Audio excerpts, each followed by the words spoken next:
हुरणी को दीना तू रणी नी भेगे धारे डूब्या देना गाड़ू छायाएगे हे बोणा का पंछोना वृक्षे बासुलीले जल की मछोना जल बासुलीले। महिला ने कहा कि भेजी ये गाना बंद कर। अरे तेल बोले दिमाग खराब हो, ड्राइवर वाले बोले कि दिमाग खराब होता है, बोले तू बंद कर भाई। और जब उसने बंद किया नहीं उस पे रोकना पड़ा, उसको उतारना पड़ा, भारत उतरा भी तब नतमस्तक हुआ। मैं जब गाती हूँ और वहाँ खो जाती हूँ तो खुद मेरे पे आ जाता है। अभी माइक हाथ पे रखा था मैंने, ये पोखरी की बात है, माइक हाथ पे रखा तो लास्ट में रथाल था उसका, और उस रथाल में मुझे ऐसा लगा कि वास्तव में एड़ी आंचली घूम रही है और माइक की मेरे नाक पे लगे, मैं सीधा नीचे गिर गई।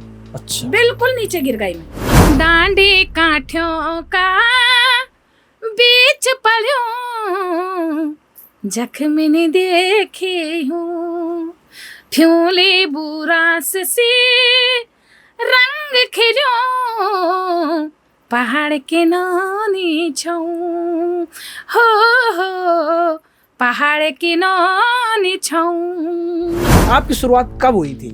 जो खुदेड़ गीत होते थे, घसेरी गीत होते थे, तो उनको मैं ज्यादा गाती थी। कहते थे मास्टर साहब की मम्मी एक गाना हो जाए। हाँ बिल्कुल, सांडो भाल जी ने मेरे को काफी सपोर्ट किया है वहाँ पे।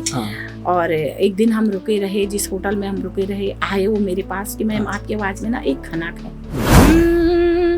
मी कहने लगाए बाडोली द्विदों हिली गे हंसूली, मी कहने लगाए बाडोली द्विदों हिली गे हंसूली, मी कहने लगाए बाडोली, मी कहने लगाए बाडोली, मी कहने लगाए बाडोली, मी कहने लगाए बाडोली द्विदों हिली गे हंसूली।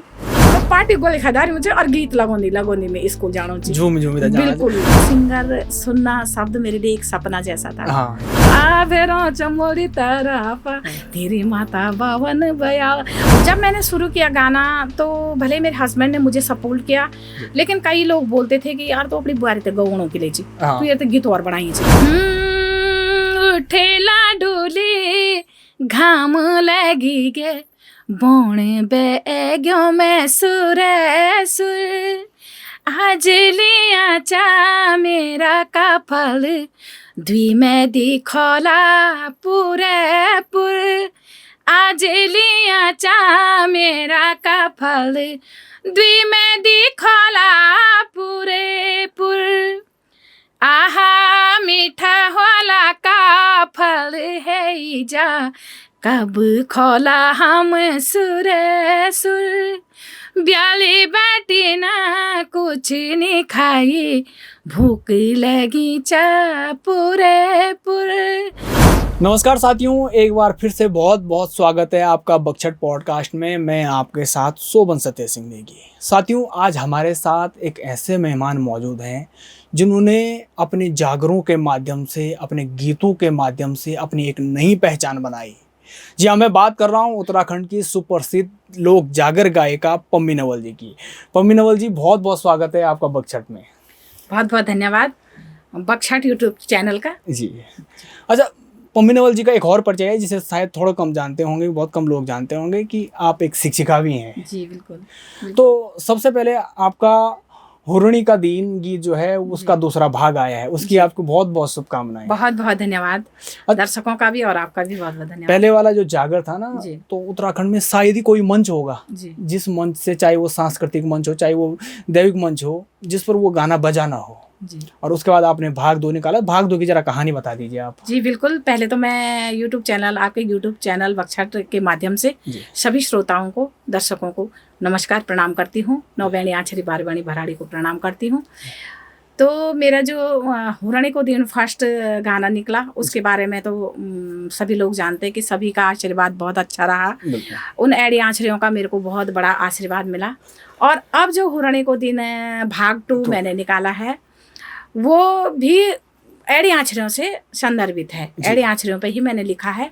उसको हुरणी को दिन फर्स्ट को टच करते हुए थोड़ा उसका म्यूजिक ले रखा है और कहानी सेम है कि जो हमने एड़ी आँचरों पे जो गीत होते हैं, और मेरे ऐसे गीत नहीं है कि मैंने सुना और लिखा, ऐसा नहीं है। मैं उसका अध्ययन करती हूँ और अध्ययन के बाद ही मैं उन जागरों पे काम करती हूँ। अच्छा, इस पे हम चर्चा करेंगे, लेकिन हमारे गढ़वाल में, हमारे पहाड़ में एक परंपरा है कि कुछ भी काम शुरू करो ना पहले जागर हो जाए। हाँ, तो मैं चाहूंगा भूरणी का दिन जो पहला पार्ट था उसकी कुछ लाइनें हमारे दर्शकों को सुनाएं। जी जी, बहुत बहुत धन्यवाद। तो हुरणी को दिन फर्स्ट सुनाने चु मैं आपते जी, स्वागत। हुरणी को दीना तुरणी नी भेगे, धारे डूब्या देना गाड़ू छायाएगे। हे बोणा का पंछोना वृक्षे बासुलीले, जल की माछोना जल बासुलीले। हे चाता का मृगोना चातो बासुलीले, जाल की मकड़ियोना जाल बासुलीले। हे जाग रे जाग पंचनाम देवताओ जाग, बद्री केदार जाग, हे ऊंचा कैलाश जाग, खोली का गणेश जाग, मोरी का नारायण जाग। हे जाग रे जाग भूमि का भूम्याल जाग, नौबेणिया छरी जाग, बारबेणी भराड़ी जाग। हे जाग जाग रे जाग हिमाला कांठा जाग, पवाला डांडा जाग। तो ये जागर बहुत बड़ा है, इसको मैं 2 ही लाइन जागर बहुत बड़ा है और मेरे तो रोंगटे खड़े हो गए क्योंकि जब भी हम इसको सुनते और आज साक्षात सुनने को मिला तो बड़ा अद्भुत जागर था ये। कोई कार्यक्रम ऐसा नहीं जो कि मैं बता भी चुका हूँ कि जिसमें ये जागर न बजा हो, और बच्चे बच्चे के मुंह पे हुरणी का दिन जो ये जागर है, इसका अर्थ क्या होता है? क्योंकि ये सिर्फ उत्तराखंड ही नहीं बल्कि उत्तराखंड के बाहर के लोग भी इसको एंजॉय करते हैं। थोड़ा इसका मतलब बता दें। बिल्कुल, एक मतलब जो गढ़वाली का शब्द है, बिल्कुल गूढ़ शब्द, कठिन शब्द है, तो वो हुरणी, हुरणी को मतलब होता है जैसे हम गढ़वाली में बोला ना हुरमुरा, रात बेड़ा, तो रात बेड़ा से तुरणी माने गोधूली, शाम तक संध्या काल तक, सुबह से संध्या काल तक जो देवी देवताओं का पूजन होता है। हम नहीं बोलते हैं 12 बजे नहीं होता, 1 बजे नहीं होता, लेकिन भगवान तो हर समय और कण कण में विद्यमान है, और हर समय वो हर जगह वो विद्यमान, और हर समय मतलब जो कहते हैं ना 4 पहर होते हैं, तो चारों पहर में जो है ईश्वर विद्यमान होता है। तो इसका मतलब ये। अच्छा पम्मी नवल जी, आपकी संगीत यात्रा बड़ी दिलचस्प है। मैं जब रिसर्च कर रहा था आपके बारे में देख रहा था मैं, तो काफी लंबी यात्रा है। ऐसे नहीं है कि आज एक गाना गाया, गाना हिट हो गया और उसके बाद छा गए। आपकी लंबी यात्रा है। मैं इस यात्रा के बारे में हम विस्तार से बात करेंगे। उससे पहले मैं आपसे जानना चाह रहा हूँ कि आपके मन में कब हुआ कि यार मुझे गाना चाहिए, या होता है ना बचपन में कोई रामलीला स्टेजों में गा लेते हैं, कार्यक्रमों में, आपकी शुरुआत कब हुई थी? जी बिल्कुल, मेरी शुरुआत जब से मैंने होश संभाला। अच्छा, 4-5 में पढ़ रही थी होगी, 4-5 साल का तो मुझे याद नहीं है, 4-5 में पढ़ रही थी होगी, तब से मुझे गाने का शौक था, बहुत ज्यादा शौक था। मतलब अब गाय के साथ चली गई, ये घास वालों दगड़ी चली गई, तो जो खुदेड़ गीत होते थे, घसेरी गीत होते थे, तो उनको मैं ज्यादा गाती थी। अभी भी मुझे जैसे हिंदी सॉन्ग है तो जो मतलब वैसे सॉन्ग होते हैं ना जो लव सॉन्ग टाइप के होते हैं, या जो खुदेड़ होते हैं, या जो सैड सॉन्ग होते हैं, तो उनको मैं ज्यादा गाती हूँ। अच्छा। तो बस मैं मतलब गायों के साथ या दीदी के साथ या माँ के साथ कभी चले गई अगर, क्योंकि हमारा जीवन ही वैसा रहा, पहाड़ से जुड़े हुए हैं हम। बिल्कुल। तो मैंने वहां से मतलब मेरी आवाज में एक खनक थी पहले से ही, लेकिन मैंने सोचा नहीं था कि मैं इस मुकाम तक पहुंच पाऊंगी। तो क्या होता था, कहते थे मास्टर साहब की पम्मी एक गाना हो जाए? हाँ बिल्कुल बिल्कुल, 15 अगस्त 26 जनवरी को गाना भी और डांस में भी बड़ा ध्यान रहता था। अच्छा, डांस में भी? हाँ, डांस में बड़ी चुलबुली सी थी पहले से ही। बिल्कुल। तो मुझे अभी भी याद है कि कक्षा 6 में पढ़ती थी, तो अब 12 वाली दीदियों का सरस्वती वंदना, जब भी प्रोग्राम शुरू होता है तो स्कूलों में सबसे पहले सरस्वती वंदना का ही वाचन होता है। तो उन्होंने मेरे को सजा हुआ देखा अंदर, तो उनमें से सबसे क्यूट मैं लगी, तो उन्होंने मेरे को उठा करके चेयर पे सरस्वती बना दी। अब मुझे क्या पता होना था, उन्होंने बताया नहीं। तो मेरा एक गाने के लिए मैं तैयार हो रखी थी उस समय, चल भूली सरिता भूली स्कूल जोला, स्कूल जे के उन्होंने शिक्षक ऊपर चारे। तो हमारे सर थे, सर ने कहा अरे लड़कियों शुरू करो, गाना शुरू करो। तो उन्होंने गाना शुरू नहीं किया हाँ। और मैंने अपना गाना शुरू कर दिया। सरस्वती वंदना में? हाँ जी, चलो अरे। बोली सरिता बोली स्कूल जो, तो एक दीदी ने मेरे को खींचा, फिर वहाँ पे उन्होंने अपना जो भी गाना करते हैं उन्होंने कहा तू ऐसे करके रह। हाँ। तो जो भी गाना बोला है उन्होंने, उसके बाद मुझे अंदर ले गए तो सबने एक एक थप्पड़ मुझे प्यार से मारे कि मारा। भाई तो किस लिए भेजा था और क्या किस लिए करना? भेजा था। तो मतलब इतनी उच्छृंखल, इतनी उतावली थी मैं, जी। बहुत ज्यादा। स्कूल जाती थी तो उस समय में क्या होता था, पार्टी हाँ, और पार्टी गोल गोल मुझे, है ना। हाँ। तो पार्टी गोल खदारी मुझे और गीत लगोनी में स्कूल जानो चाहिए। झूम था जाना। बिल्कुल। पैदल जाना कति जाना आप? पैदल पैदल रही हो लगभग, सड़क पर से स्कूल लगभग 1.5 किलोमीटर। 1.5 किलोमीटर हाँ, पैदल जाना हाँ। स्कूल। यात्रा सीजन में बड़ा डर होता था, हाँ, कि गाड़ी साधुओं होनी का, चाहिए। पागल किस्म कई के इंसान, चीजें। गाड़ियां है, हाँ। बहुत कष्टमय जीवन रहा है। अच्छा, मैं बता दूं आपको कि पम्मीनवल दीदी जी जो हैं वो पीपल कोटी मायका है आपका, जी, और नागनाथ पोखरी में आपका ससुराल ससुराल है। है। जी तो बिल्कुल। ये चमोली जनपद में पड़ते हैं, और चमोली जनपद जी। का जो कल्चर है जी। वो टिपिकल गढ़वाली जो कल्चर है जी। वो इन्होंने आज आपको उनके रूप में झलक भी रहा, उनके जी, आभूषणों में झलक भी रहा। इस पे भी हम बातचीत करेंगे। जी बिल्कुल। तो शादी से पहले आपने गाने रिकॉर्ड किए थे या स्कूल के अलावा कुछ और मंच मिले थे? नहीं, शादी से पहले मैंने रिकॉर्ड नहीं किया।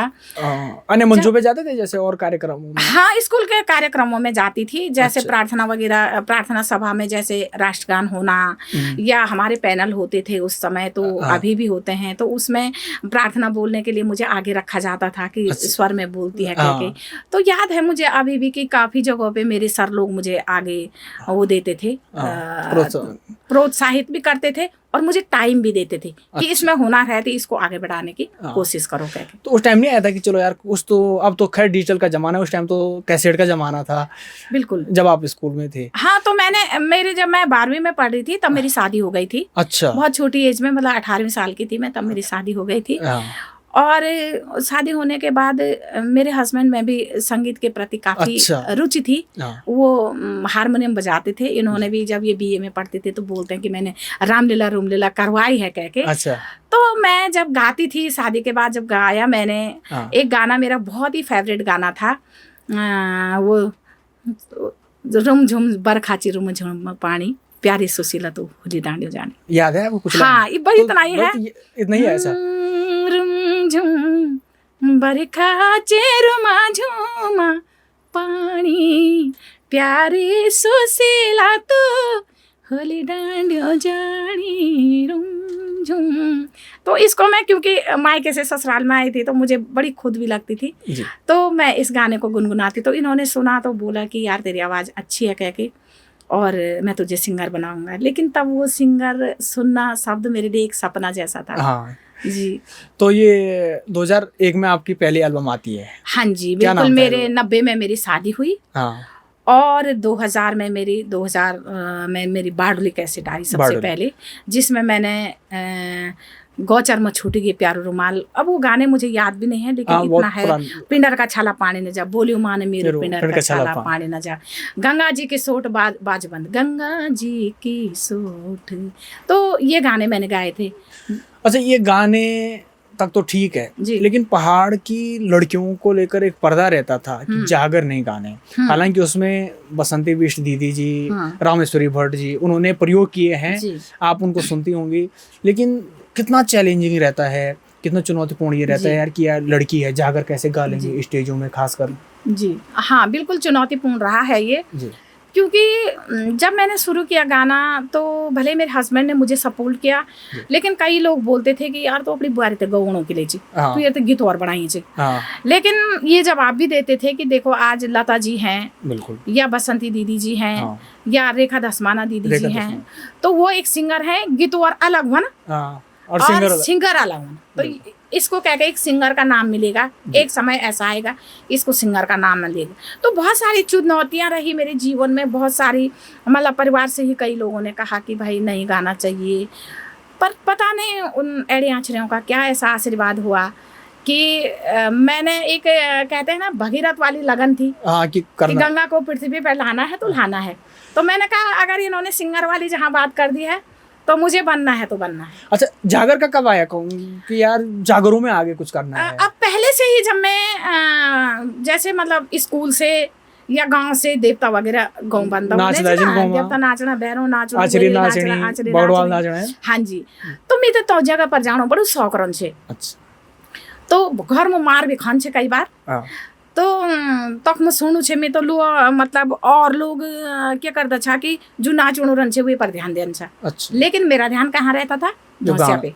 अच्छा, ये कैसा गाते हैं और ये धुनें कैसी है, बजाने पे नहीं रहता था ध्यान। अच्छा, खाली सुन वो उनके जो लिरिक्स होते थे, जो शब्द होते थे और जो उनकी धुन होती थी, उसमें मेरा ध्यान रहता था। और वहीं से आपने सोचा कि अब, और वहां से बस मुझे यही था कि एक उसमें बोल भी रखा मैंने कि छोटी थी तो समझ में नहीं आता था, अब धौसिया पता नहीं भेरों को जाकर लगूं, पता नहीं क्या बनूं। तो मैं हमेशा ये रटती थी कि आ भेरों चमड़ी तरफ तेरी माता बावन बयाला, और हुड़को भी बाजनों को आ भेरों चमड़ी तरफ तेरी माता बावन बयाला। तो ये मतलब पता नहीं कैसे उन देवियों का मेरे पे आशीर्वाद हुआ कि वहाँ से सोचा कि मैं एक दिन कह के बिल्कुल बिल्कुल। और सच में 12 बहनी अचरियों का आप पे बड़ा आशीर्वाद है। जी बिल्कुल। आपका जब होरणी का गीत आया था ये 2011 में आया था, 11-12 में? 11-12 में होरणी के दिन जो फर्स्ट आया था जी। ये इसकी कंपोजिशन, इसके लिरिक्स कैसे बने, और इसको जो म्यूजिक दिया था वो ईशान डोभाल जी ने दिया था। कैसा अनुभव रहा और कैसे उनसे वो हुआ? उनका भी शायद पहला गाना था ये। म्यूजिक। हाँ बिल्कुल, उनका पहला गाना था। और जो होरणी को दिन फर्स्ट आया था जी, कई लोगों को पहचान दी उस गाने ने। उन देवी भागवतियों का ऐसा आशीर्वाद रहा कि ईशान डोभाल जी का नाम उसी से उठा। बिल्कुल। पम्मी नवल का नाम उसी से उठा। पूर्णा फिल्म पे ये गाना पूर्णा फिल्म वाला बंदा उस समय इतना उठ गया था। क्या है उनका नाम, राम चमोली जी। तो बहुत ज्यादा मतलब लाखों करोड़ों में इसके व्यूज गए हैं। तो वो उनका नाम भी बहुत अच्छा हुआ। और जिन्होंने भी इस पे काम किया है, मतलब देवी ने जैसे जिसने भी इसमें काम किया है, तो एक नहीं देते अक्षत देते हैं सभी जब देवता दियो खड़ोन तो अक्षत दियो ना देवी। तो ऐसे उतने कलाकारों को 9 बहने आचरिल अक्षत देने की जाओ कह के तुम्हारा नाम। अच्छा, कैसे ये आपको लगा कि यार ईशान डोभाल जी से इसका म्यूजिक कराया जाए? आप किसी ने बताया था या क्या? मेरे को मुझे इतना ध्यान तो नहीं आ रहा कि ये बताया किसने था कि ईशान डोभाल जी के पास आना है कह के। ये श्रीनगर में हुआ था ना रिकॉर्ड? हाँ श्रीनगर में रिकॉर्ड हुआ, लेकिन बताया था। हाँ दिल्ली से आए थे कोई। अच्छा, दिल्ली से आए थे कोई नौटियाल जी हैं, जनार्दन प्रसाद। तब आप सेवा में? मैं सेवा में तो 96 में आ गई थी। 96 में आप? हाँ, शिक्षा विभाग में? हाँ, मैं 96 में आ गई थी। और तब बच्चे भी छोटे थे मेरे, तो इतना सोचा भी नहीं था। लेकिन एक अंदर से एक आग थी कि मुझे करना है कुछ। तो उन्होंने कहा कि मैम आपके कुछ गाने रिकॉर्ड करने हैं और हमने आपकी आवाज़ सुनी है कह के, जब पहले की कैसेट थी।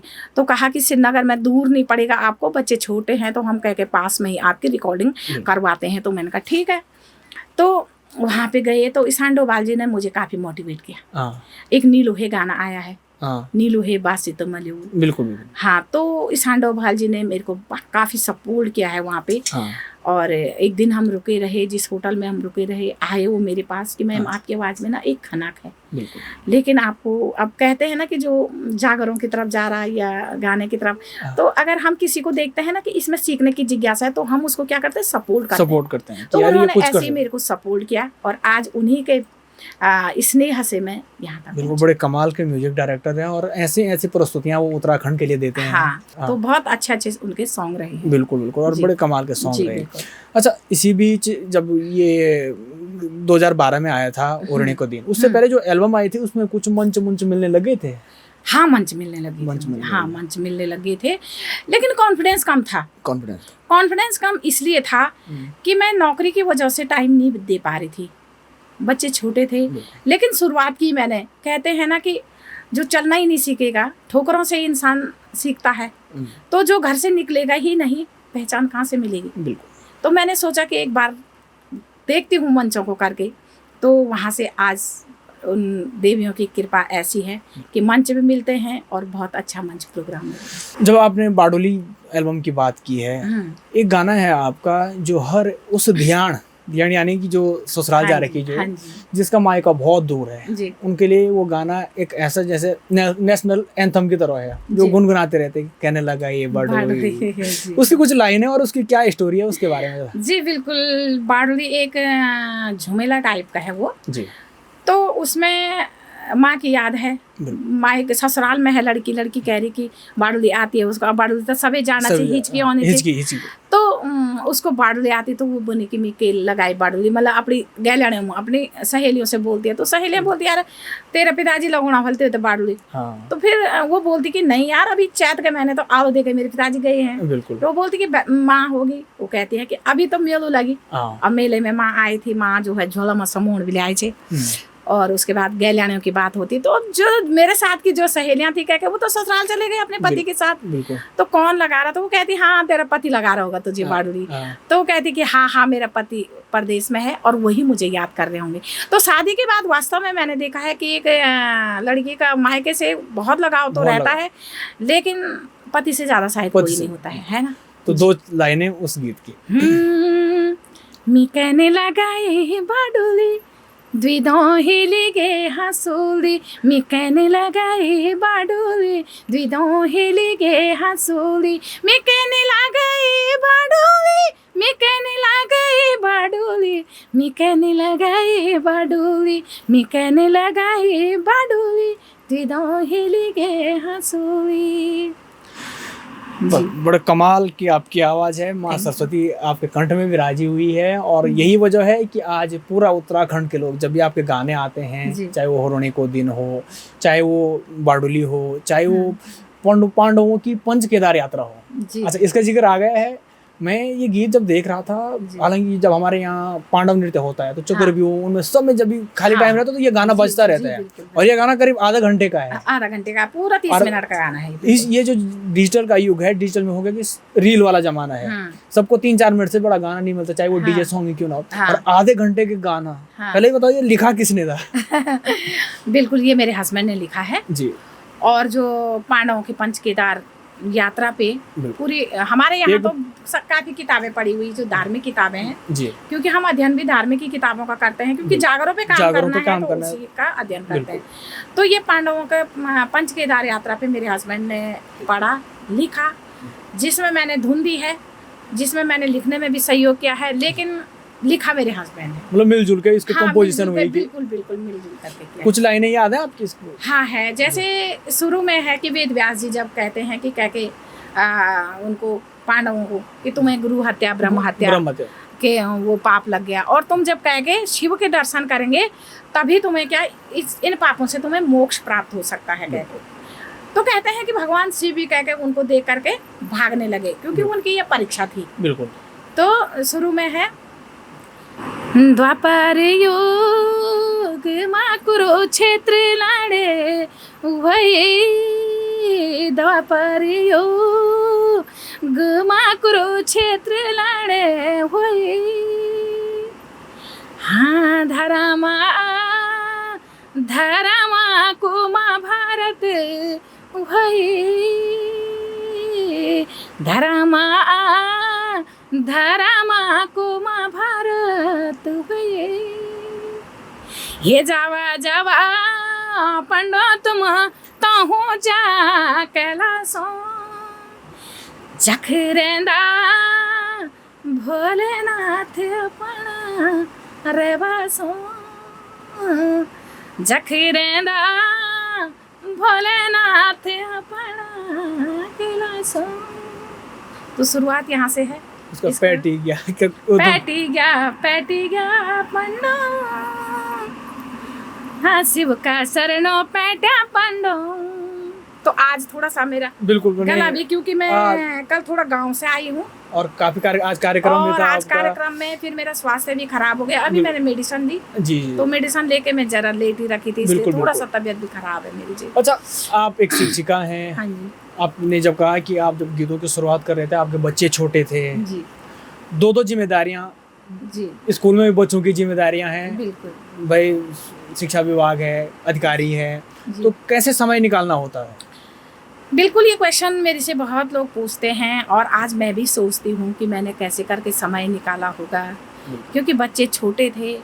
जब पहले तो रिकॉर्डिंग दिल्ली में होती थी, बिल्कुल, देहरादून तक तो कोई रिकॉर्डिंग थी नहीं, तो बच्चों को छोड़ना पड़ा, कभी सास के पास तो कभी कोई किसी यार रिश्तेदार के पास बच्चों को छोड़ करके। और स्कूल का ये होता था कि सिर्फ 14 CL हमें मिलती है, अब उन्हीं 14 सियालों में ये होता था कि मैंने प्रोग्राम पे जाना है कह के, तो वो सियल ऐसी बचाई रहती थी ना कि गढ़वाली में नहीं बन जाते, थोड़ा दूधा बराबर कर। हाँ बिल्कुल। तो उस पे बिल्कुल वो नहीं लगाना है कि घर में हूँ, बीमार हो जाऊँ, कुछ हो जाऊँ, लेकिन सियल नहीं खानी है। तो इस तरह से मैंने मतलब फिर मेरी ये हुआ ना कि उस समय में ज़्यादा कैसेटें नहीं निकाल पाई, छुट्टियों की वजह से सीमित निकाल पाई। बिल्कुल। अच्छा, आपके जितने भी गाने हम देखते हैं जी, आपकी आवाज़ के तो लोग मुरीद हैं ही हैं। Thank you. इसके अलावा जब आपका परिधान रहता है हर गानों में, लगभग सभी गानों में एक जी टिपिकल पहाड़ी परिधान रहता है। जी बिल्कुल। आज आपने, ये हमारा सौभाग्य है कि आप जी इस परिधान में आए हमारे कार्यक्रम में, तो थोड़ा जो आपके ये आभूषण हैं उनके बारे में हमारे दर्शकों को बता जी। दें, क्योंकि ये बहुत पुराने आभूषण हैं जो पहले हमारी दादी लोग पहना करती थी। जी बिल्कुल बिल्कुल। तो जी। ये आभूषण है मेरे। जी सबसे पहले तो ये घाघरी पहनी है मैंने, बिल्कुल। येलो कलर की पहनी है, जी घाघरी है, जी। और ये थे पाखली बोलते हैं। पागली पाखली होगी, जी। फिर ये होएगी कमर पर पागड़ू पागड़ू होएगी, पागड़ू और ये आंगड़ी होएगी, आंगड़ी होगी। और ये पर सुन ना। अच्छा, पागले को कहीं बहुत सारे जगह लवा भी बोलते हैं। तो कई लवा ना, क्षेत्र- लवा दूसरा ऊन का होता बना है? होता है, अच्छा। लवा होता है ऊन का बना हुआ। अच्छा। और ये होता है कॉटन मिक्स बना हुआ। हाँ तो ये वजह से पाखला हो गया और वो लवा हो गया। हाँ जी। और ये घूंटी हुई, हाँ, घूंटी हो गई। ये घूंटी हो गई। हाँ, नथ नथ को तो आजकल जी। नथ गुलबंद गुलबंद होएगी। जी। और ये तय कंठी भी बोलता। कंठी। हाँ। हाँ, और ये तो चवन्नी की माला है। चवन्नी की माला। चवन्नी के पहले जमाने में चवन्नी की माला हाँ, हमारी जो बुजुर्ग बुजुर्ग महिलाएं महिला। हैं वो पहना ये करती चांदी थी। के होते हैं। चांदी के जी। जी। और ये भगवान भैरवनाथ के मंदिर का जो रुद्र। मेरे लिए आशीर्वाद मिला हुआ है। तो मैं बिल्कुल। जब मंच पे भी जाती हूँ जी। तो ये रुद्राक्ष में धारण करती हूँ। बिल्कुल। और हाथ में और पोंछी ये पोंछी है। पोंछी। जी, ये चांदी की भी होती है और और सोने सोने की के भी भी होती है। होते हैं। अब तो जब सेठ जमाना एक लो सोना पहना, सोना पहले पहना, लो बिल्कुल। चांदी पहना। चांदी पहन जा। जी बिल्कुल। अच्छा, आपने जागरों में भोले शंकर पे आपने जागर गाए, बगड़ वाली आपने गाए, जी बिल्कुल। और आचरियों के जागर तो हुरणी को दीन तो उसका एक जी। उदाहरण है ही है। बिल्कुल। बगड़वाली के बारे में कुछ बता दीजिए आप हमें। हाँ, बगडवाली जीतू का जैसे बगड़ी जीतू का बगड़वाल, सेरा, हाँ। जीतू बगडवाल, तो वे माँ एड़ी आचरियों को जिक्र छे, बिल्कुल। उसमें भी एड़ी आचरियों का कि जीतू बगडवाल को जब वो हर लेती हैं जी। तो ये है बगड़ी का। और इसके अलावा सिद्धोरा मोला में भी आचरियों का ही, अभी जो बिल्कुल सिद्धो सिद्धो मोला में। बिद्धो, हाँ बिल्कुल। सिद्धो विधो में भी आपने गाया है। हाँ, सिद्धो घांगरो मोली घांगरो मोला जागर में अगर कुछ लाइन सिद्धो घांगरो मोलो का तो घांगो का घांगो के बेटे थे सिद्धवा और सिद्धवा और विधवा। बिल्कुल हाँ, बिल्कुल। और रमोला वो थे। हाँ, तो नागवंशी राज। सिद्धवा मेरे बहुत पुराना जागर छे। हाँ, मैं तो कुछ याद कुछ नहीं। कोई दूसरो भैरवनाथ। भैरव को जागर छे। हाँ, तो भैरवनाथ तो जागर। भैरव को जाकर जो आह्वान छे, हाँ, ओम नमः माता पिता गुरु देवता को आदेश रे मेरा वीर भैरव, रात की चंद्रमा दिन का सूरज को आदेश रे बाबा, खोली का गणेश मोरी का नारायण भूमि का भूम्याल को आदेश रे बाबा, तेरा त्रिकालदर्शी जटाधारी शिव शक्ति को आदेश रे मेरा वीर भैरव। हे आज बाबा जागरण तो वह जाया भैरव, हे तो एक वीर धावड़ी लागोंदू भैरव, हे तो एक बाबा पूजी के पाठोंदू बाबा। इसका अगला छंद है जी। हाँ, साधु बाबा पंची धाम घूमियोला मेरा भंवरा, साधु बाबा गया काशी जयोला मेरा भंवरा। इस तरह से काफी बड़ा जागर है। काफी बड़ा जागर आधा है। घंटे का और जागर है। आपके जागर हर मंचों पे बजते हैं। आप जब जी। आपके कार्यक्रम में जब भी आप लाइव शो करते हैं तो जी। ज्यादा डिमांड ही नहीं की होती होगी कि जागरों हाँ, और को मैं करना भी जागर ही करना भी चाहती जागर। हूँ, क्योंकि मेरा द्रौपदी स्वयंवर जागर है, जो बिल्कुल, बहुत बड़ा एड़ी जागर आचरी है। का जागर है, भैरवनाथ का जागर है। तो कभी कभी तो मेरे साथ के डांसर बोलते हैं कि मैम आप ना जागर ही ज्यादा मत करो, तो मैं बोलती हूँ क्यों, तो बोलते हैं कि ना मैम थकान लगती है बहुत ज्यादा। ज्यादा नाचना हाँ, फुल तो एनर्जी बोलता है, चाहिए। एनर्जी चाहिए उसके लिए। बिल्कुल, हाँ। तो बोलते हैं कि मैम ना बहुत ज्यादा थकान लगती है, इसलिए आप छोटे छोटे गाने। तो मैं बोलती हूँ कि नहीं भाई, मुझे करना है तो जागर ही करने। जागरों के अलावा एक गाना था जो आपका काफी लोगों ने उसे पसंद किया, जी। पहाड़ की बेटियों ने उसे पसंद किया। मैं बात कर रहा हूँ पहाड़ की नौनी। अच्छा जी, बिल्कुल। बड़ा मेरा भी प्यारा बहुत गाना है बड़ा उसको। और अच्छा गाना है वो। बिल्कुल पहाड़ की संस्कृति में हमारो कोदो झंगोरो और अरे एक भट्ट पहाड़ की एक बेटी पर जो हाँ। बेटी काम काज करते हुए कैसे झूमती है, झूमती है। जिसका जिक्र आपने हाँ। किया कि आप मनी मन में गाना भी गाते हैं, गोर दगड़ी भी जाए आचन, जी है बिल्कुल ना। बिल्कुल। तो उसकी कुछ लाइनें मेरा बड़ा पसंदीदा हाँ, गाना तो है वो एक खूबसूरती पे है बिल्कुल। कि पहाड़ की नौनी मतलब गोरी गरुड़ी ची तेरी और हाँ। लाल ऊँटड़ी ची, लेकिन ये को राज क्या काम का जिक्र भी और हाँ, खूबसूरती बिल्कुल। का भी जिक्र है। डांडी काठियों का बीच पलियों जख्म ने देखे हूँ, फ्यूली बुरास सी रंग खिलो पहाड़ के नानी छऊ हो पहाड़ के नानी छऊ। सब पूछ दयती गोर कने हुए लाल गलवाड़ी कने हो मिठो मिठो मेरू बोलणो बचाणू ठुम ठुम हिटोणो कने हिमालय पहाड़ों के यूं चला काठों देख दे रो तभी ते स्वाणी वयूं। वाह, बड़ा अद्भुत छंद है। बड़ी आपकी आवाज़ की तो जितनी तारीफ की जाए उतनी कम है, Thank you। और लोग काफ़ी मुरीद हैं आपकी आवाज़ के। अच्छा पम्मी नवल जी, आपने जिक्र किया है कि किताबों को पढ़ के, जो हमारे धार्मिक ग्रंथ हैं उनको पढ़ के हम गीत लिखते हैं। एक लोक कहानी पर आपने गीत बनाया है, काफल पाको। हाँ जी। आपने काफल पाको एक गीत बनाया है, जी। और जिसमें कि हमने बचपन में ये कहानी सुनी थी, जी। दो पक्षियों की ये हाँ, कहानी है बिल्कुल। जो बाद में पक्षी बन जाते हैं। बिल्कुल, हाँ। थोड़ा इस कहानी का, हल्के से इस कहानी को हाँ। आप जिक्र कीजिए, और उसके बाद ये गाना। जी, तो जो काफल पाको है ये पाठ्यक्रम में था पहले। जी। ये कुमाऊं की कहानी है। कुमाऊं। तो ये पाठ्यक्रम में थी, तो ऐसी मतलब हम दोनों में डिस्कशन हो रहा था हस्बैंड वाइफ में, हाँ। कि यार काफल पाको पे लिखना था, और उसमें जो प्याओ प्याओ नहीं करती है कि सुरकुली दीदी पानी पानी हमारी और बोल देना कि काफल पाको मैं नीचा खो काफल पाको। अरे सॉरी, सुरकुली दीदी तो वो दूसरे पक्षियों पे ये होती है पक्षियों पे ही है ना। हाँ, लेकिन ये काफल पाको मैं नीचा खो काफल पाको मैं नीचा खो। तो इसकी कहानी हमने जब पढ़ी हुई थी तो बैठ गए हम दोनों हस्बैंड वाइफ, और हमने इस पे लिखना शुरू किया। तो इन्होंने कहा कि यार ये मार्मिक कहानी है, तो इसके मार्मिक धुन भी होनी चाहिए।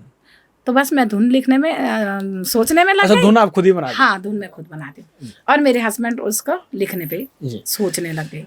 इसकी कुछ लाइनें। हाँ जी।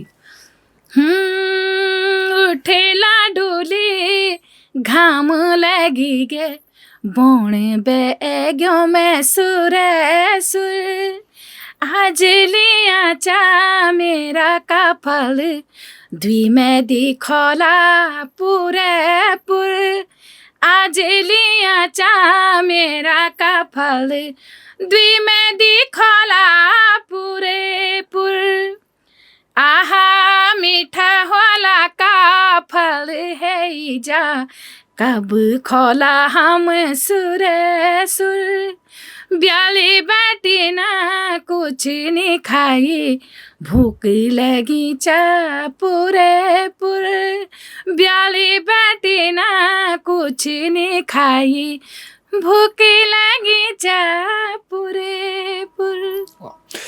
वाकई में जितनी मार्मिक कहानी है उतना ही मार्मिक आपने इस गीत की धुन बनाई है, और लोग इसको जब एकांत में हो ना, हाँ, तब इसका हाँ, इसमें कमेंट देखिए आपके सभी कहते हैं कि हमने 1000 बार सुन लिया, 500 बार सुन लिया, दिल नहीं भरता है, और जब भी हम सुनते हैं तो हम रोते हैं, क्योंकि कहानी हर बार वही फील आता है। एक गरीब बच्चा होता है, उसके पापा नहीं होते, पिताजी नहीं होते हैं उसके, और माँ गरीब होती है, तो काफल टीपी तली होने कि बेटा हम काफल खोल, लेकिन जेठ की महीने की गर्मी में वो काफल क्या हो जाते, थोड़ी देर में मुरझा जाते और कम दिख जाते हैं।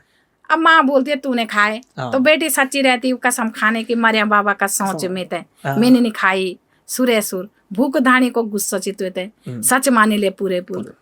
तो माँ को गुस्सा रहता और माँ उसको थप्पड़ मारती है तो वो मर जाती है, और उसी के वियोग में कह के मेरा पति भी गया और बच्चा था, तो उसी वियोग में माँ जब काफल पूरे हो जाते हैं ना? जब नहीं, पहले वो थप्पड़ मार के लड़की गिर जाती है, फिर खुद वो भी मर जाती है। मतलब वो उन काफलों को देखती है कि अरे काफल तो पूरे थे, उसको पश्चाताप होता है, और उसी पश्चाताप में जो है वो भी प्राण त्याग देती है। तो वो दो चिड़िया बन जाती हैं, एक माँ और एक बेटी। एक कहती काफल पाको, दूसरी कहती मैं नीचा खो। तो बहुत मार्मिक कहानी है। बड़े मार्मिक हमने पाठ्यक्रम में भी पढ़ा, लेकिन हमारी दादी लोग भी सुनाते थे जब भी वो जो चिड़िया है वो गाती रहती है, खासकर चैत का महीना जब आता है, काफलों के टाइम पे, और काफी मार्मिक आपने इसको दर्शाया भी है। तो अभी जो आपने जागरों का जिक्र किया है, लोक धुनों की जिक्र किया, जैसे ये लोक कथा थी, लोक कथा पर गीत बनाए हैं, कितना ध्यान रखना पड़ता है कि लोक के साथ छेड़छाड़ ना हो, क्योंकि एक बड़ा सवाल है। बड़ा सवाल इसलिए भी है क्योंकि कई ऐसे प्रयोग हुए हैं जिसको लोगों ने साफ तौर पर नकारा है कि भाई ये लोक संस्कृति के साथ छेड़छाड़ है। हालांकि आपके मामले में आज तक ऐसा नहीं आया, लेकिन कितना ध्यान रखना पड़ता है आपको? देखो, आप कह रहे हैं कि आपके मामले में ये बात तो नहीं आई कि लोगों ने ऐसा, लेकिन मैं कमेंट पढ़ती हूँ तो कई लोग ना जो कहते हैं ना कि कुछ वैसे उत्सृंखल प्रवृत्ति के होते हैं। नहीं, वो तो या तो फिर उनको जानकारी नहीं होती, लेकिन मैंने उन लोगों को सुना है जिनको जानकारी है, वो बताते हैं। जो जानकारी होती है जिनको, वो तो अच्छे कमेंट करते हैं, लेकिन कुछ लोग उपद्रवी लोग होते हैं ना जो बीच में तो लिखते हैं कि अब जैसे मैंने द्रौपदी स्वयंवर लिखा है, अब राजा द्रौपद की कुंवारी द्रौपदी, राजा द्रौपद की लाडली द्रौपदी। अब किसी ने उसमें कह रखा है कि द्रौपद नहीं होता, द्रुपद होता है। भाई मात्रा एक तो अंतर है उसमें। बिल्कुल वही तो है कि नहीं? अब दोनों में तो बहुत सारी चीज बदल जाती है कि नहीं? राजा द्रौपद, अगर हम द्रुपद भी कहें तो बात वही है, द्रौपद भी कहें तो बात वही है।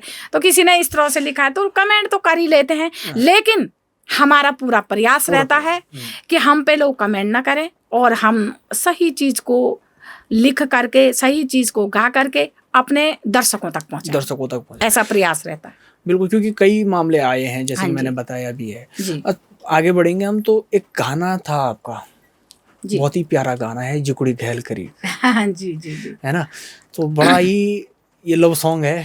बिल्कुल लव सॉन्ग है ना, और लोग काफी पसंद ये आता है। जी बिल्कुल। तो उसकी अगर कुछ लाइनें सुनाए तो फिर हम कार्यक्रम को समाप्ति की ओर ले जाते हैं। जी। जिकुड़ी घेल करी गे मतलब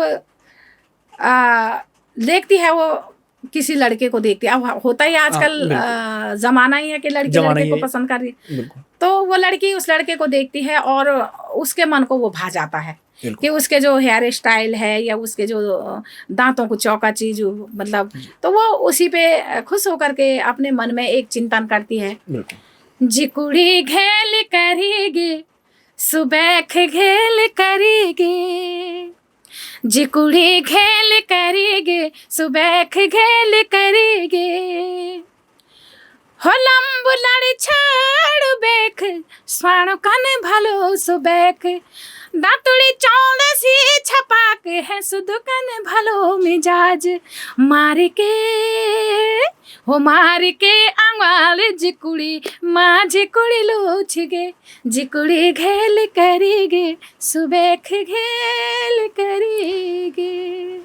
बहुत सुंदर, काफी अच्छा गाना है। और आजकल क्या होता है कि हर किसी को ये चाहिए होता ना कि भाई डीजे गाना। आज ही मैं किशन महिपाल जी से बात कर रहा था, उन्होंने कहा यार कि सारे प्रोड्यूसर भी कह रहे हैं कि डिचक वाला गाना लाओ। कोई पत्थर पे लिखना ही नहीं चाहता, कोई गाढ़ गदेरों पे लिखना नहीं चाहता है, कोई पलायन पर नहीं लिखना चाहता। इसी बीच आपके जैसे आपने मार्मिक गाना गाया, और आप जो लव सॉन्ग है जो बिल्कुल डीजे नहीं होते हैं उनको गाते हैं। हालांकि आपके जागर जो है वो हमेशा बजते रहते हैं डीजे में। तो इसको लेकर रहता है आपके मन में कि नहीं यार कुछ डीजे बनाने हैं? देखो, डीजे सॉन्ग का ही है, कुछ लोग कर रहे हैं, अब सभी कुछ हम ही कर रहे हैं, तो दूसरे के लिए क्या छोड़े? नहीं, आपको कई बार होता है कि यार उसका डीजे गाना बज रहा है, हालांकि अब कोई कार्यक्रम ऐसा नहीं होगा जिसमें आपके जागर न बजते हो, शायद ही कोई होंगे, लेकिन इसके बावजूद होता है कभी? देखो, डीजे सॉन्ग का मेरे दिमाग में कुछ आया नहीं, इसलिए नहीं आया कि मुझे कहीं अच्छे विद्वान लोगों ने कहा कि आपकी पकड़ अगर जागर में है तो आप जागर ही करो, क्योंकि डीजे सॉन्ग से तो मेरे जागर उसमें बजते हैं जिसमें लोग थिरकते हैं। पांडव वाला देखो कि जब पांडव नृत्य गाँव में होता है तो हर गाँव से मुझे फोन आ जाते हैं कि मैम हम आपको एक चीज सुना रहे। क्या सुना रहे कि यहाँ देखो, जब से पांडव नृत्य हो रहा है यही जागर चल रहे हैं। पूर्णिमा के दिन में मुंडन हो, हरियाली पड़े, चाहे कोई भी कार्यक्रम हो, मैं पूर्णिमा के दिन का कुछ अपने गाँव का किस्सा बताता हूँ कि हमारे यहाँ कई जगह ऐसे बयाल बोलते हैं ना, बयाल उठ जाती है। तो होरनी का गीत बहुत सारी जगह इसलिए कहते हैं कि यार अभी मत बजाओ, रात 12 बजे मत बजाओ, कि भाई पहर चल रहा होता है। जी बिल्कुल। और कई होते हैं कि रथ चल जाता है उस हाँ, गाने में जी कि कहते हैं यार कि ये तो टिपिकल वो जागर है जिसमें हाँ, देवता नाचते हैं। हाँ, तो ये मैं अपने आसपास के गाँवों का और जो मैंने खुद देखा है उसकी जी। कहानी बता रहा हूँ कि लोग कहते हैं कि 12 बजे मत बजाना इसको कि मैं भाई पहर चल बताती रहा हूँ आपको जी। उड़ने के दिन में कि मतलब होली माँ जी रंग में रंगी हुई है महिलाएं, हाँ और वहां भी उनपे देवता आ जाता है। हर जगह जहाँ बजता है। गाड़ी में बैठी हुई है महिलाएं, कह रही है कि गाना बंद कर। मेरे सामने की बात है, एक महिला ने कहा कि भेजी ये गाना बंद कर। हाँ, अरे तेल बोले दिमाग खराब, वो ड्राइवर वाली बोली कि तेरा दिमाग खराब होता है, बोली तू बंद कर भाई। हाँ। और जब उसने बंद किया नहीं, उस पे आ गया रोकना पड़ा, उसको उतारना पड़ा, भारत उतरा भी तब नतमस्तक हुआ। तब कहा कि तो वे को एक पर्व चलो, और वो नेचुरल है, उसमें थाली बजी हुई है, उसमें मोछंद बजा हुआ है, और वो जो शब्द हैं उसके नेचुरल शब्द हैं, तो इसलिए वो हो जाता है। देवियों का आह्वान है उसमें, तो देवियां आ जाती हैं, लेकिन वो देवियां नुकसान किसी को नहीं पहुंचाती। नुकसान नहीं। हाँ। एक रथ चल जाता है और रथ में ये कहता है कि सब पे आ जाते हैं, बस एक के बाद एक और एक के बाद खुद मेरे पे होता है मंच पे। बिल्कुल होता है। मैं जब गाती हूँ और वहाँ खो जाती हूँ तो खुद मेरे पे आ जाता है। अभी माइक हाथ पे रखा था मैंने, ये पोखरी की बात है, माइक हाथ पे रखा था, लास्ट में रथाल था उसका, और उस रथाल में मुझे ऐसा लगा कि वास्तव में एड़ी आंचली घूम रही है, और माइक के मेरे नाक पे लगे, मैं सीधा नीचे गिर गई। अच्छा। बिल्कुल नीचे गिर गई मैं, लेकिन तुरंत मैं होश में भी आ गई कि मुझे क्या हो गया। तो खड़ी नहीं हो पाई, बस बैठी, और वो जागर मैंने पूरा किया, तब जाकर के उठी मैं। तब आए मेरे को उठाने के लिए कि क्या हो गया। तो ये जागर जितने भी साल बीतते जाते हैं उसके इसके जो प्रशंसक है, जो श्रोता है, वो लगातार बढ़ते जा रहे हैं इस जागर के। हाँ, मैं इस जागर के श्रोताओं को पुनः फिर प्रणाम करना चाहूँगी। आपने बीच में जिक्र किया है मोरछंग का। हाँ, मैंने कल अभी आपका जो सॉन्ग आया है नया, उसमें भी देख रहा था, उसमें भी मोरछंग बजा रहा है, और इसमें आपके बेटे ने म्यूजिक दिया है। थोड़ा उनके बारे में बता दिया, आशीष नवल जी के बारे में। कई गानों में उनका म्यूजिक सुना है लोगों ने। कब से वो इस चीज में वो ये आशीष नवल को हम बीटेक करवा रहे थे। अच्छा। लेकिन इसका बीटेक में मन नहीं लगा। जब ये देहरादून आया तो इसने कहा कि मम्मी मुझे बीटेक नहीं करना है यार, मुझे म्यूजिक सीखना है। अच्छा। तो हमने कहा अब देखो, हम तो ऐसी जगहों से निकले हुए थे कि हमें म्यूजिक शब्द का ऐसा होता था कि यार कौन सिखाएगा, क्या होगा। तो ये कमरा बंद करके ना इसने अकेले अकेले सीखना शुरू किया। अच्छा। मतलब ये ऐसा हो गया था कि आशीष नवल नहीं रह गया था। ये जैसे नहीं होते हैं कि सनका टाइप, वो खो गया था उस चीज संगीत में। हाँ, संगीत में खो गया। अच्छा। तो इसने सीखा, जैसे इसको कॉलेज के लिए पैसे दिए तो ये गिटार सीखने चले गया। अच्छा। ये इधर उधर, मतलब जो वैसे लोग थे उनके साथ। तो ये आपको कब पता चला? ये इसने जब बीटेक में लापरवाही की, 2 साल हमारे ऐसे पैसे गुजर गए। अच्छा। अरे भाई आंसू तू कर क्या रहा है कि मम्मी मुझे नहीं करना है यार, मुझे तो म्यूजिक देखना है। तो फिर हमने सोचा कि यार ये अलग क्षेत्र पकड़ा, क्योंकि आजकल आप देख रहे होंगे या तो फौज में जाएगा लड़का, बिल्कुल, या तो बीएड करेगा लड़का, या सरकारी नौकरी चाहिए हम लोग कुछ, है ना। और ज्यादा करके जो है हमारे गढ़वाल में बीटेक, फौजी और मास्टरी मिलेंगे और नहीं। तो मैंने कहा अगर मेरा बच्चा जो है अलग लाइन चुन रहा है तो क्यों ना हम इसको सपोर्ट करें। तो बस उसने छोटे छोटे कमरे में ही जो है ये स्टूडियो तैयार करके वहाँ से सीखा, और आज जो है मेरा आशीष नवल अभी जिस जगह पर हम ये शूट करें कार्यक्रम, वो आशीष नवल जी का स्टूडियो है। और इसने जो आपने अभी वो काफल पाको वाले गाने की जो जिक्र किया, वो मेरे बेटे ने किया है। आमे डाली मेरे बेटे ने किया है। भैरव जागर मेरे बेटा आशीष नवल ने किया है। जागरों में भी अब काफी अच्छा म्यूजिक दे रहे हैं नवल। और अभी हुरणी को दिन में, ये उसका बहुत इसके लिए तो ये बहुत चुनौती भरा हुआ था, क्योंकि ईशान डोभाल जी ने हुरणी को दिन फर्स्ट किया था, तो वो डर भी रहा था कि क्या होगा, लेकिन हुआ। उसके सपोर्ट वाले हैं, थोड़ा ये रहा कि यार मैं इंसाफ कर पाऊंगा नहीं कर पाऊंगा। सुभाष पांडे जी हैं, उसके साथ ये राहुल जी हैं, इन बच्चों ने भी काफी हेल्प की। और सुभाष पांडे जी तो एक मजे हुए कलाकार हैं, सुभाष पांडे भाई साहब। तो उन्होंने कहा कि आशीष नवल तो कर, मैं तेरे साथ हूँ। और आज जब वो जागर निकला, जब हमने बड़े पर्दे पे उसे सुना, तो मेरे तो रोंगटे खड़े भी हो रहे थे और आंसू भी निकल रहे थे कि जिस बच्चे को कल तक मैंने गोदी में रखा, सुसु पॉटी भी की होगी, आज वो इस लेवल पे है। तो मैं माँ भगवती से यही प्रार्थना करूँगी, गर्व की बात कि हे माँ भगवती हमेशा अपना आशीर्वाद उसके सर पे रखना। और वाकई उनका काम काबिले तारीफ है। अच्छा, मैं एक सवाल आपको थोड़ा हटके भी नहीं है, संगीत से ही है। वो ये है कि बीच में मैं भी करीब 7-8 साल हो गए जब से म्यूजिक को थोड़ा गौर से देखने लग गया, इस उत्तराखंड की संस्कृति को। तो मैंने काफ़ी चीज़ ऑब्जर्व की है कि बहुत सारी लड़कियां आई हैं पहाड़ की, जो मैंने बीच में जिक्र किया कि डीजे गीत, हाँ, तो उनको ये लगा कि चलो किसी ने कहा कि यार तुम बहुत अच्छा गाती हो, आओ तुम्हारा डीजे गीत बनाते हैं। किसी का गाना कुछ अच्छा भी रहा है, हाँ, लेकिन फिर वो गायब हो जाते हैं। अब क्षणिक होते ना वो।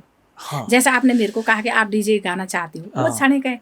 और जो हमारे हैं वो सदाबहार है। ये वो कभी मैं आपको रोकना चाहूंगा, मैं ये जी, इसलिए भी पूछ रहा हूँ ताकि हमारी जो नई पीढ़ी है जी, पहाड़ की, जो आजकल तो रील में है, रील में साफ दिख रहा है कि जी, बहुत सारी लड़कियां हैं जो बहुत अच्छा गा रही हैं, जी, काफी वायरल हुआ, जी, उनके लिए भी इसमें एक संदेश दीजिए, आप क्या जी। देना चाहेंगे? बिल्कुल डीजे सॉन्ग जो आपने जिक्र किया, डीजे सॉन्ग क्षणिक है। बिल्कुल, और जो सदाबहार, अब नेगी जी के गीत देखो आप, सदाबहार क्यों चलते हैं? कभी भी सुन लो, कभी भी सुनो, वो कभी बुढ़े नहीं होते हैं वो गाने, है ना। चम चम के घाम डांडियों में अभी 80 का गाना है, आपके 2000 कार्यक्रम में मैं सुन रहा था कि किशन महिपाल जी कह रहे थे शायद जी, कि नेगी जी जितने बूढ़े होते जा रहे हैं ना, उतनी उनकी आवाज में निखार आता जा रहा निखार आता जा रहा है। वो तो होता ही है, एक्सपीरियंस का तो बड़ा एक्सपीरियंस फायदा होता है। हाँ। अब देखो हमने जब पहले गाया होगा तो हमें उतार चढ़ाव का निरा होगा, नॉलेज बिल्कुल। या धुनों का निरा होगा।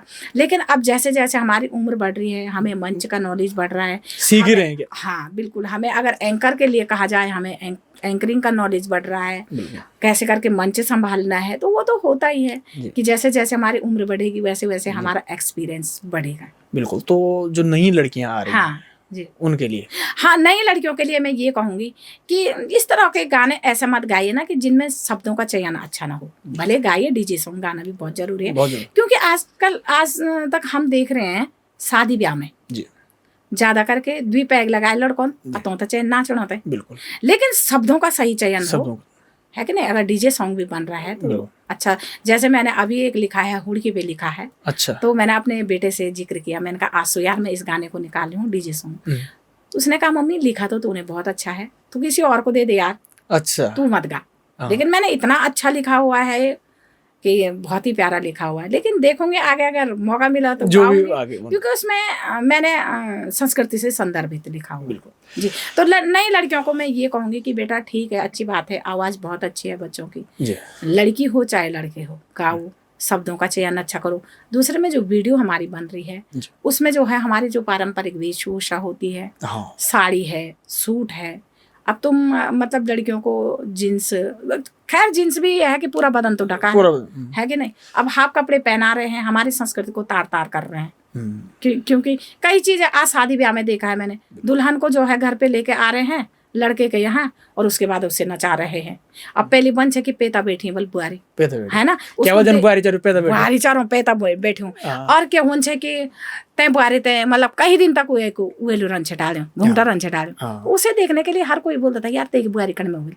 लेकिन आज क्या है, उसमें मंच पे जमाना बदल गया। अब बोले कि सास और दगड़ी क्या गिचू चलोनी, भाई तुमने उसको इतना ओपन कर दिया है कि वो भूल ही गई है कि मैं बहू हूँ या बेटी हूँ।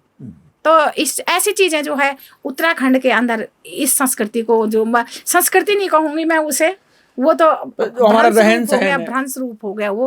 और अपने संस्कृति को बना करके रखो, क्योंकि उत्तराखंड देवी देवताओं का वास उत्तराखंड में ही है। कहते हैं हर कण कण में यहाँ भगवान विराजमान है, हर मनुष्य में यहाँ भगवान विराजमान है। तो ऐसा काम मत करो। आज अंग्रेज देखो कि हमारा अनुकरण करके साड़ी पहन रहे हैं, वो हमारे परिधान में आ गए हैं, और हम क्या कर रहे हैं कि जींस टॉप पहन करके जो है अपने माँ पिताजी या अपने बड़ों के सामने इस तरह से। तो मेरा अपने उत्तराखंडी भाई बहनों से, खास करके उत्तराखंडी भाई बहनों से करवद निवेदन बोलो कि अपनी संस्कृति ना बदला, अपनी संस्कृति ना भूला। अच्छा, मैंने आपसे पूछा कि ये गाना वो गाना, जाते जाते मैं चाहूंगा कि आपका जो पसंद का कोई भी गाना हो, चाहे वो आपका हो किसी का भी हो, जाते जाते उसकी 4 लाइनें आप सुनाने हैं। अब मुझे तो अपना ही गाना ज्यादा पसंद है। हाँ, मतलब कोई भी, क्योंकि वही है, हुरणी को दिन मैंने पहले भी सुनाया आपको। हाँ, और इसके अलावा मैंने आपको आमे डाली नहीं सुना है। हाँ जी, आमे डाली कुछ हाँ, इस इसके बारे में प्रकार थोड़ा का बता दें। हाँ आपकी जी। आमेडाई, क्योंकि ये शादी के बाद लगाया गया। हाँ बिल्कुल, मैती संस्था में भी आता है जो मैती डाली बनी, मैती डाली। ये रावत जी ने भी काफी, रावत जी ने भी मैती संस्था को काफी आगे पहुंचाया है। बिल्कुल। और मैती डाली आजकल जो जूता छिपाने रिवाज रही है हमारे गाँव में, कि भाई जूते छुपाने हैं और श्याली को क्या मिलेंगे, वहाँ पैसे मिलेंगे। तो अब उसको क्या कर दिया कि एक मैती पौधा से जोड़ दिया है कि दुल्हा दुल्हन मैती पौधा लगाएंगे, और जो उस लड़की की सहेलियां होंगी उनको उसके बदले में उतना पैसा मिलेगा, है ना। और गढ़वाले, हमारे गढ़वाले में तो दगड़ तोड़े भी बंचा, मतलब जो भी बंचा है ना। जठवाई। हाँ बिल्कुल बिल्कुल। तो वो ये है कि अब उस लड़की ने आम का पेड़ कहाँ लगाया? अपने मायके मायके में, में लगाया। जिस दिन उसकी शादी हुई। अब उसकी उम्र बढ़ते जा रही है, 4-5 साल हो वैसे गए, पेड़ भी बढ़ तो रहा वो कह रही है कि यार मेरे आमे डाले लगाई छे हाँ। और ते पर आम आया वाला। तो मैंने रोपी आमे की डाली, मैंने लगाई आमे की डाली, मेरा मैं त्यों की आमे की डाली, मेरे लगाई आमे की डाली। मेरे को गाना वो ज्यादा याद नहीं आ रहा, मेरे को मुखड़ा याद है। तो उसका जो एंड है इस तरह से है कि कह के जब आम पके बोलता लिया के ले, और तब तक उसके पिताजी जो है आम लेकर के चले जाते हैं। झोला भर के आगे सामने लेके गलियो मेरे बाबा आमे की दानी, मेरा मैं ते के आमे की दानी, मेरे सामने आमे की दानी। इस तरह से वो गाना। तो चलिए, काफी अच्छा ये कार्यक्रम रहा, जी। आपके गाने सुनने का आज मौका मिला। बहुत बहुत धन्यवाद। यूट्यूब पे हमने काफी सुने हैं, लेकिन जी। आज सामने सामने सुनने का एक अलग अनुभव रहा। जी। बहुत कुछ आपसे सीखने को मिला और बड़ा आनंद इस इंटरव्यू में आया। हमने काफी अच्छी बातचीत की। समय देने के लिए बहुत बहुत धन्यवाद बहुत आपका। बहुत धन्यवाद। बक्सट चैनल का बहुत बहुत धन्यवाद है, और आप सभी का मैं पुनः आभार करती हूँ। बहुत बहुत धन्यवाद। तो चलिए साथियों, लगातार इस प्रकार की जो शख्सियत हैं जो हमारे उत्तराखंड संस्कृति को आगे बढ़ाने का काम करें, जो अपने कल्चर को बचा के रख रहे हैं, उनसे हम आपको रूबरू कराते रहेंगे। आप अपना प्यार बनाते रहिए, देखते रहिए बक्सट।